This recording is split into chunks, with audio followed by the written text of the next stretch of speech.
I'm a filmmaker, writer, film professor, and founder of kinovat.com, an online digital film studio. I'm here to talk about the future of storytelling. My name is Asmara. I love my name as a child because it was listed in the thick dictionary we had. It was there because it is a city and happened to be in bold at the top as a search heading. That made me feel important. There's a story about my name that comes from Tigrinya. It means Arbaate Asmara, which means the four are united. The story goes that the male leaders of the four villages were fighting. The women came together and calmed tensions by creating the capital city of Asmara. They united the four. I am named after that city, which lies high in the mountains of East Africa. I'll share with you my thoughts about storytelling. First about storytellers, then about technology, and finally the media industry. My thoughts about the future, paradoxically, are grounded in the past and the natural world. There are four directions on the compass and four elements in nature. Earth symbolizes stability, water, our subconscious, air, the mind, and fire, action and change. A Hopi prophecy symbolized by this medicine wheel says that long ago, the Great Spirit gathered the peoples of this earth together and said, I'm going to send you to four directions and change you to four colors. I'll give you special teachings. To the red people, I give guardianship over the earth. To the black people, over water.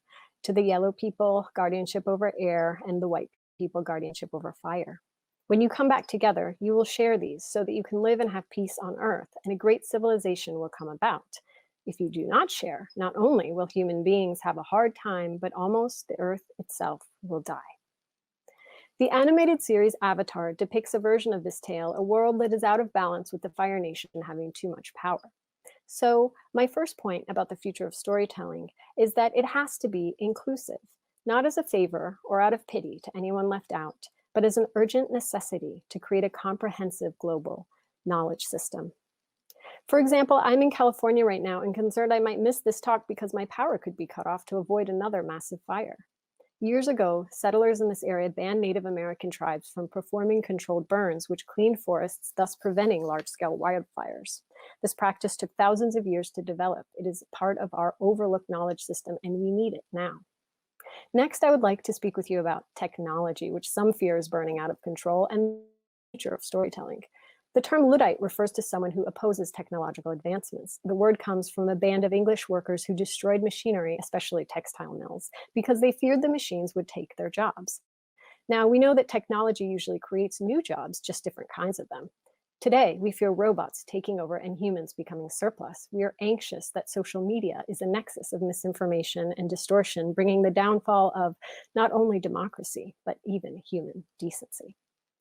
In the film The Red Desert, directed by Antonioni, the main character anxiously wanders around barren landscapes haunted by the loud sound of machinery painted in audacious colors.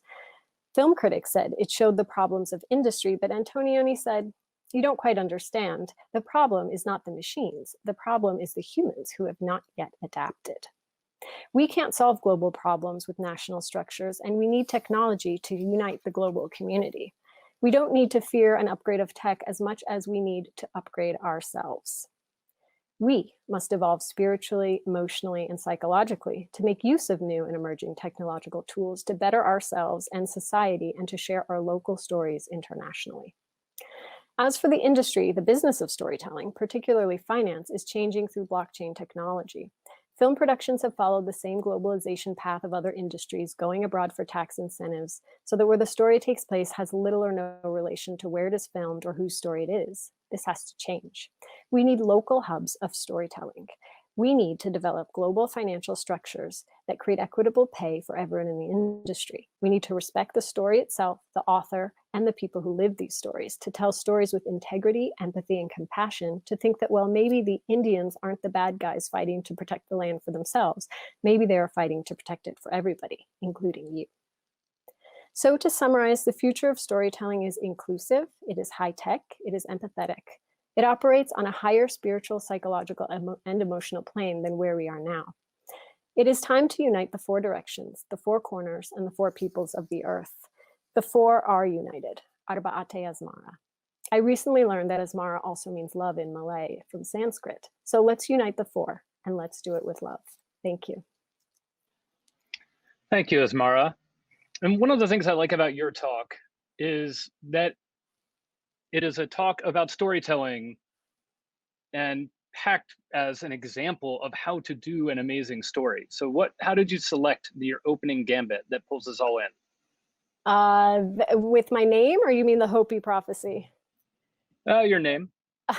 I guess it just came intuitively, actually. And I've been fascinated by that Hopi story. And I actually never realized this link that the four are united is also the Hopi story, and that it happened in Eritrea, which is where my father was born. So that was a new discovery for me that inspired me to share.